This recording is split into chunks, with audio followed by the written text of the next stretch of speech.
If y'all don't watch any of our other videos, watch this one. Watch this. Watch it.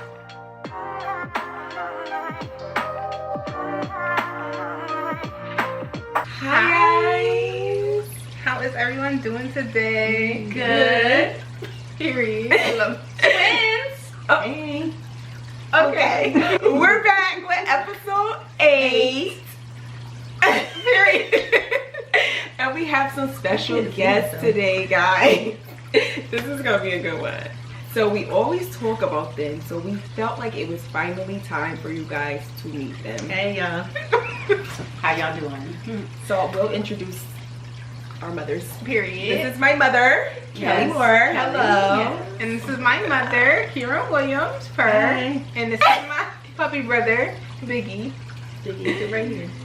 So we about to get into it, y'all. We're gonna get straight into it. Mother-daughter edition. How y'all doing today, good. first of all? Yeah. I'm doing well. Good. That is good. Y'all didn't tell me about my wine cooler. Wasn't a wine cooler. But whatever. Yeah. So where will you guys say your mental health is right now? What will you guys say? Oh, we getting right into it. No, we get right into it every time. All right. How's your mental health? Like, you're good? A scale of what? No scale, just how's your mental health? I think mine is like medium. Okay. I think mine is medium well. Steak. Okay. Oh, Lord. All right. Do you guys feel like anything specific is making it I'm medium? gonna laugh the whole time. Come on, guys. No, really. Like, do you Get it feel like together. anything is making it? I think for me it's life, and I think it's just, you know, the way the world, the way the inflation is going, bills, you know, just grown up stuff. Okay. Auntie? What? I didn't remember the question. Because I went through all the medium stuff already. The low, the raw, rare, and medium. I went through all of that already. I went through all of that already. Ooh, this And gonna be a I long one, like yeah. worked my way through it, and then I just decided like can't change it.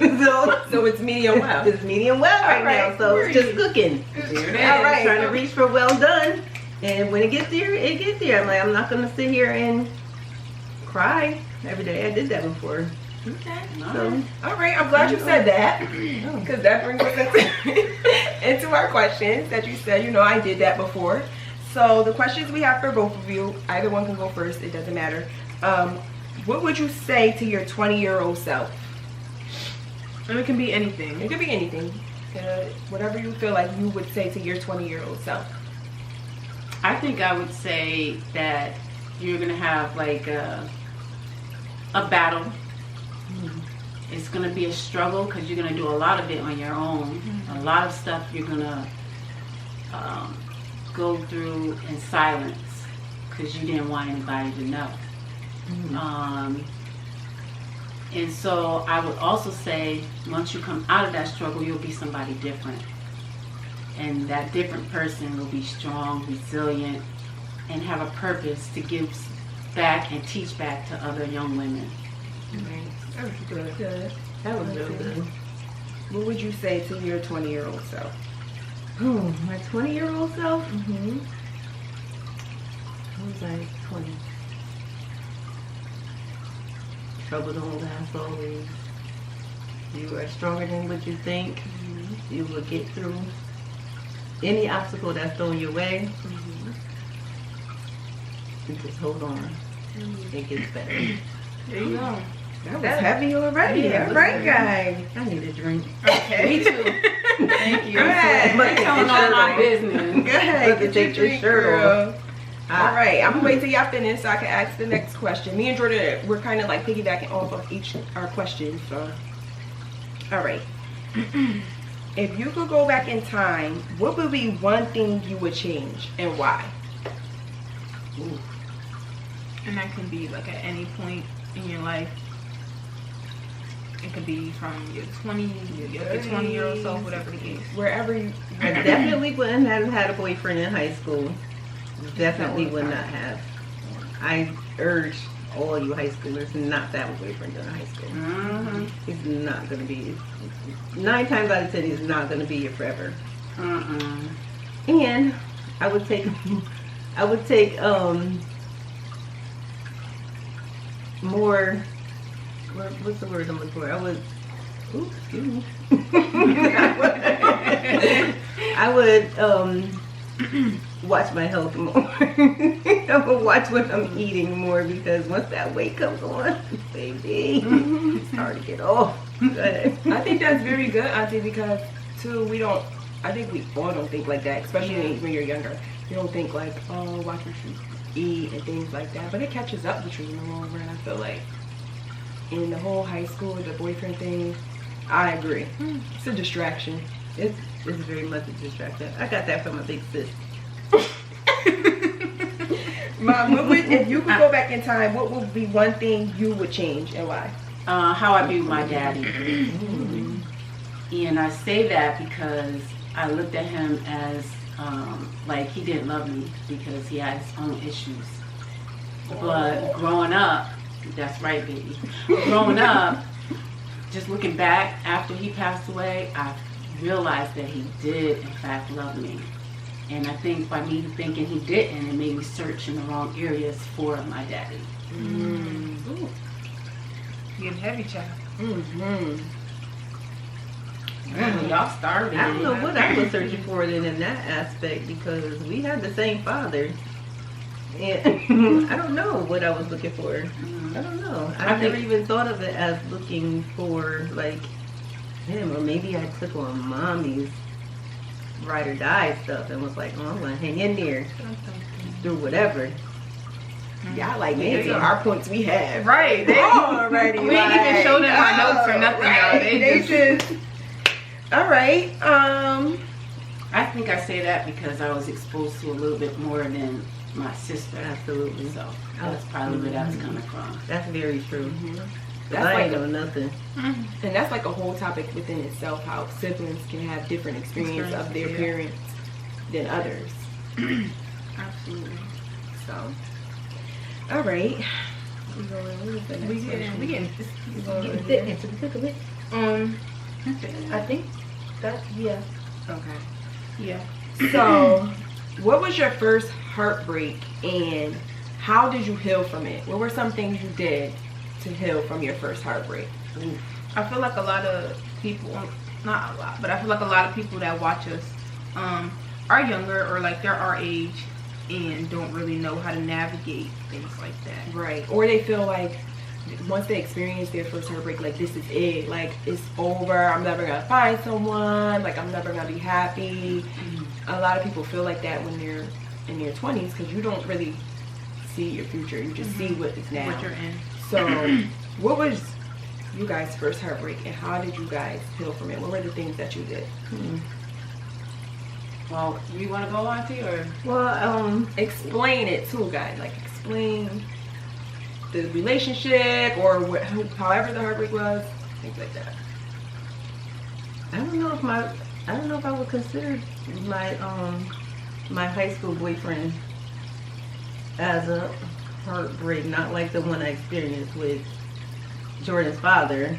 That one was a real heartbreak. That one was a real heartbreak. I went into a 5-year depression. Yeah. Like this is gonna get deep. Let's take a sip. Y'all thought we getting deep?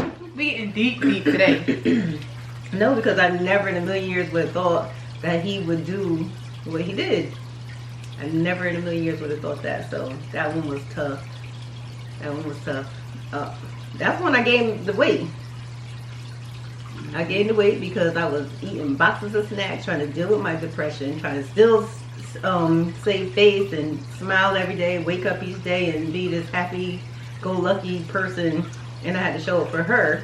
So I had to do it. But at night, that's when I cried myself to sleep, ate my snacks, had boxes of cupcakes underneath my pillow, trying to get through that difficult time in my life. And then one day, I had enough, and I cried real hard. The night before, I wrote a letter to God. And then the next morning, I woke up a whole different person. I was like, wait, who? What? I did that? It was like, I was crying for what? But I think bourbon. But yeah. I don't know how much further you want me to go into that, but I healed. Did you feel like, what were the things you felt? Like, was it betrayal? Like, Definitely betrayal, because I never thought in a million years that he would step out. Never. He was my forever. He was my first boyfriend, my first love. We broke up for a while, got back together. Oh gosh. Had a baby. We even talked about weddings. Like, we was about to get married, everything. That's so I thought. But apparently he had other plans, so I don't know. and what were some things that you did to him? I know you said how you would like cry and things like that, but what was other things that took your mind off the situation? The other things that took my mind off of that situation was raising my child. I had to be strong. I had to be a person for her. I didn't want to see her to see me sad and upset, crying, and all that other stuff. So I had to show up. And y'all too, my nieces too. Maybe I shouldn't take no more sis.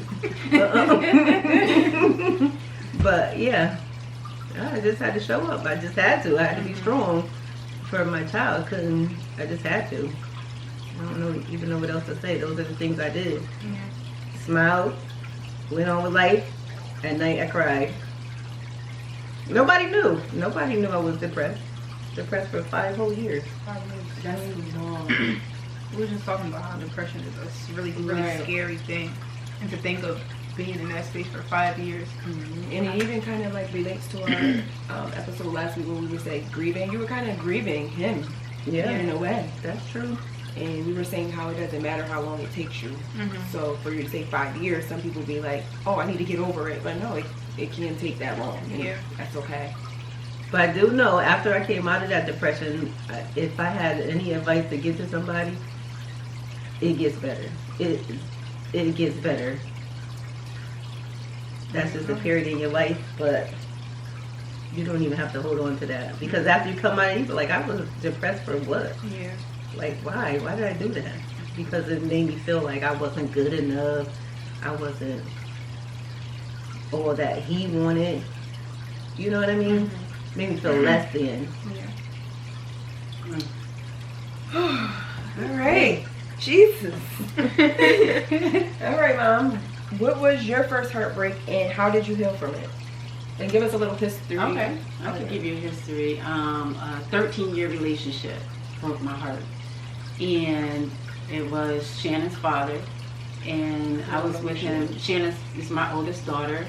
And I was with him when I was young. I didn't know anything. He taught me a lot of stuff, how to drive. He taught me how to cook, how to lay tile.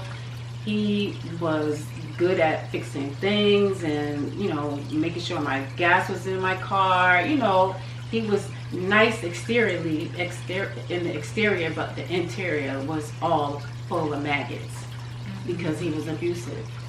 And in the interim, I broke up with him and I met Brianna's father.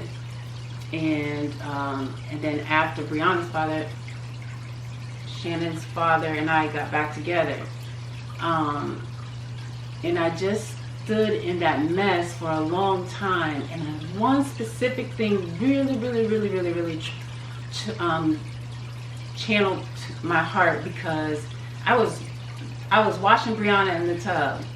And I said to Bri, I said, what do you want to do when you grow up? And this 3-year-old little girl is going to say to me, you know she grown, right? She's going to say to me, I want to teach men not to hurt women. I was like, why do you say that? She says, because daddy hurt you. I was like, oh my gosh. From the moment she said that, I was done. I went and got plastic bags, took those bags, took my kids, and went to my mother's house in Brantford. And y'all know I don't even like living in Brantford. That's another story. And I slept on the floor while they slept in the bed. I didn't care. I don't care if a bug was crawling on me, even though she ain't had no bug. But I'm just letting y'all know I slept on the floor. And then my sister and I, we decided we were going to get a house. Because Tony and I, we bought a house together, and my name was still on that house. But I decided to leave. My sister and I bought a house in Hamden. We're able to move Shannon, myself, Karen, and Brianna to this house. And, you know, I was still connected to his soul. And being connected to his soul is hard to break. It's a chain hard to break. You need, like, the measures of God to strike lightning down to break that chain, that soul tie. So y'all be careful when you're sleeping with these people, because your souls come together. You gotta be careful. You gotta be careful.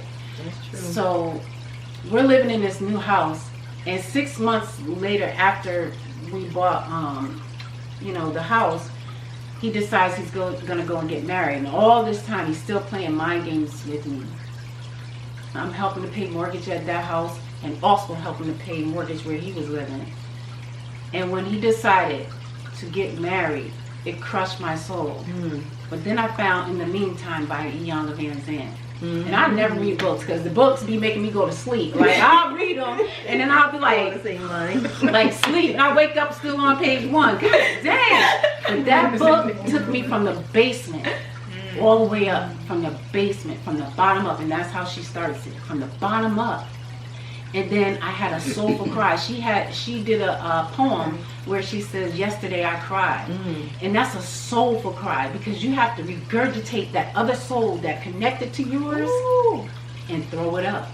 So it's okay to cry. Come on. It's okay to cry. Drink that. Listen. I was in the basement while my kids were upstairs and my sister was upstairs, and I did a soulful cry in that pillow. It was like I called out to God that way, and he heard me. And from there, I had to build myself up. Not to say I wouldn't find somebody else like that, because again, I'm searching for a daddy's love. Something what I'm thinking was supposed to be, and I had it all the time and did not know. So that broke my soul, and I had to figure out how to build myself up. And the only way to do it is, you know, you have these children, and they're put there to make you become the woman that you are. Not that you can't do it without children, but that gave me the push, because I'd be damn if I was going to let anything happen to my kids. And I think that some of my fears that could happen to them was why I was so like, where's my kids? I gotta find my kids, you know. And but that was the thing that broke me.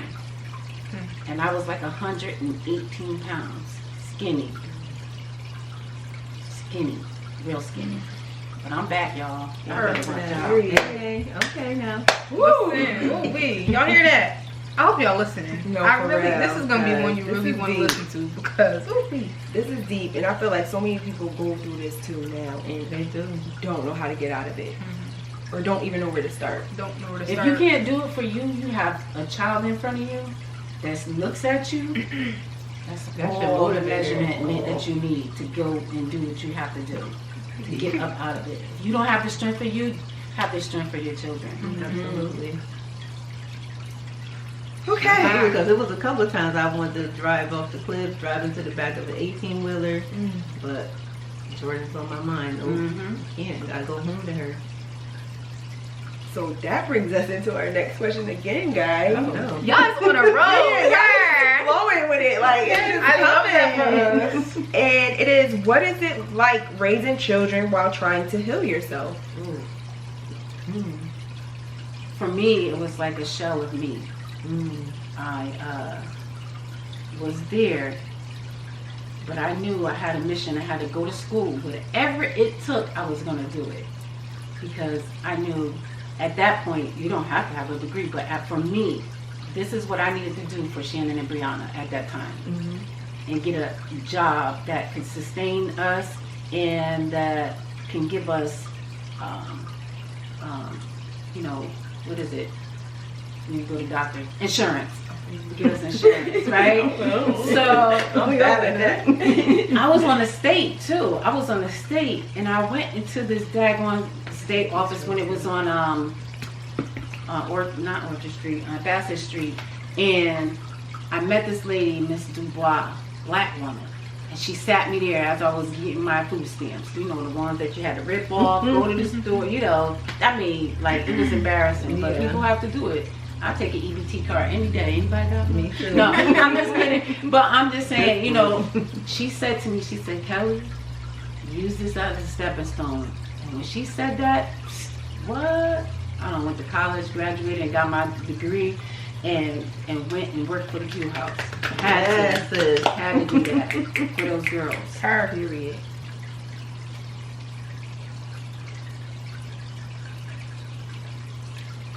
Okay. After the end of that. Okay.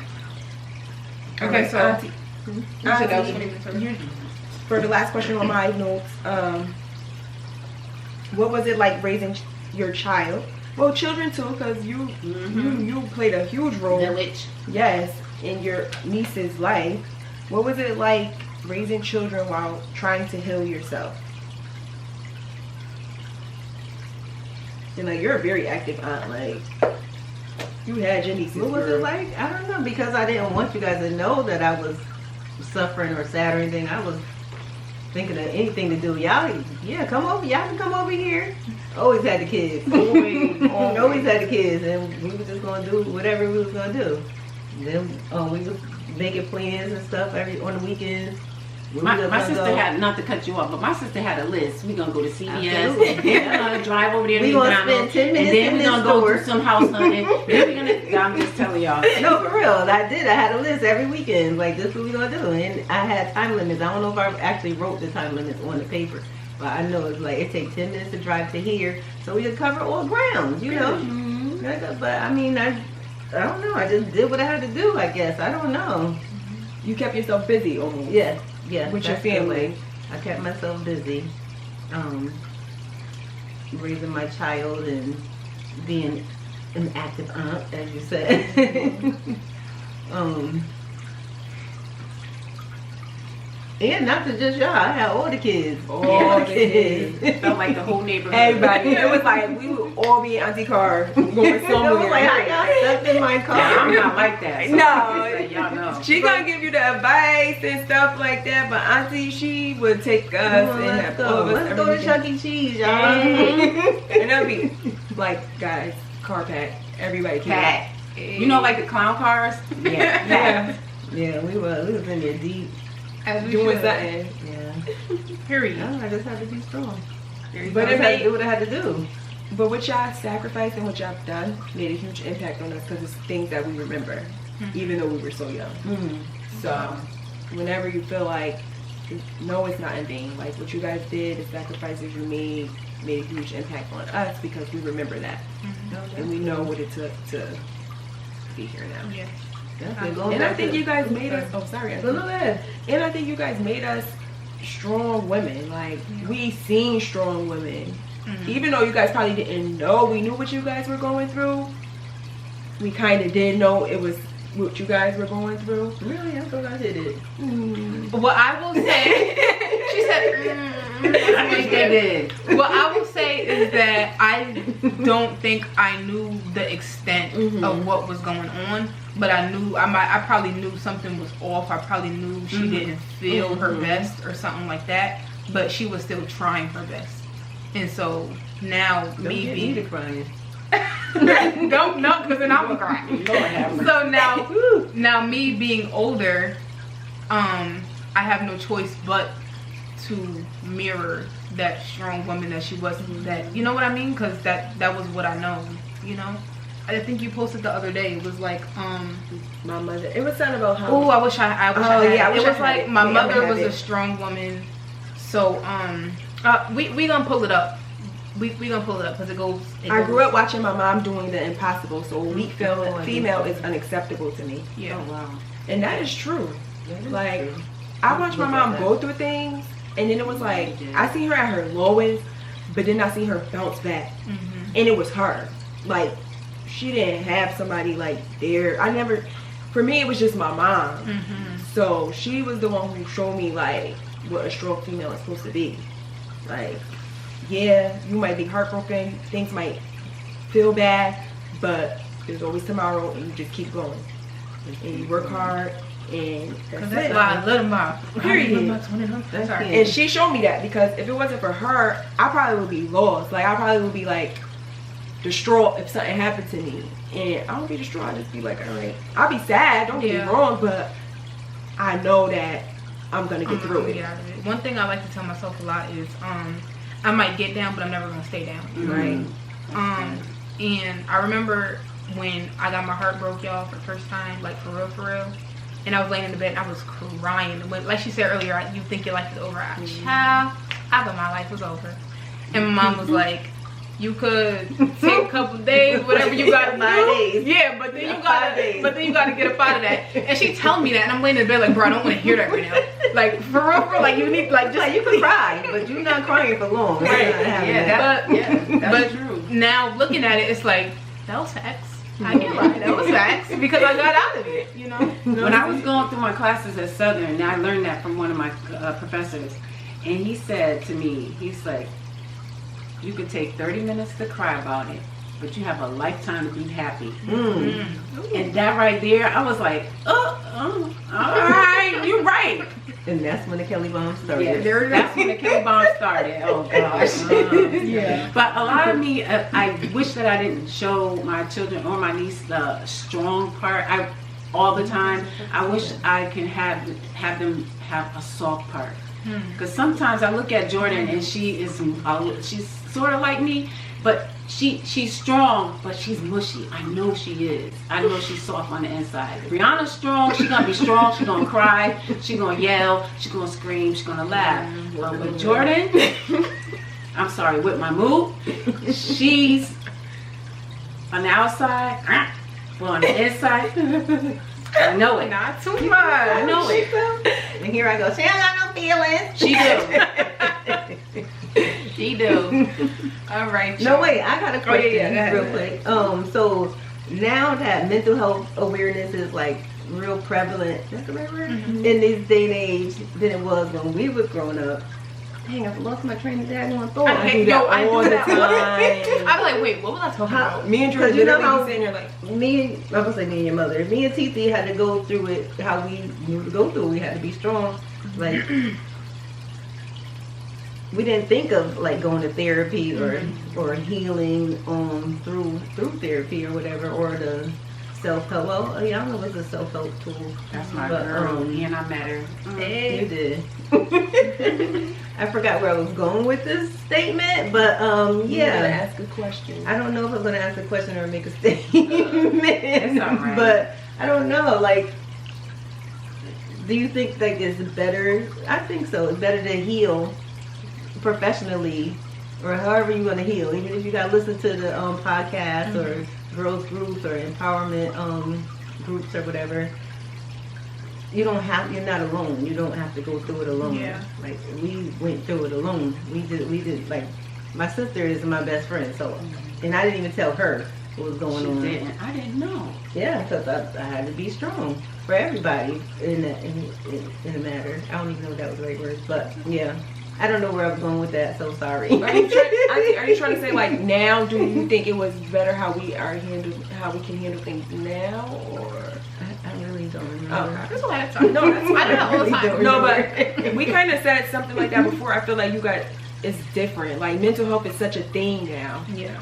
So I feel like there's more. Like it's not like frowned upon Yeah. to go speak to a therapist or to get professional help. I think that mental health therapy was always there. It's just that the Black Americans have access. And you have to have a lot of insurance or a lot of avenues or a lot of open doors for it. And a lot of us spend time together in groups and can bounce off of one another. But now we have more access. Right. More people that look like us sitting behind that desk or sitting in that chair.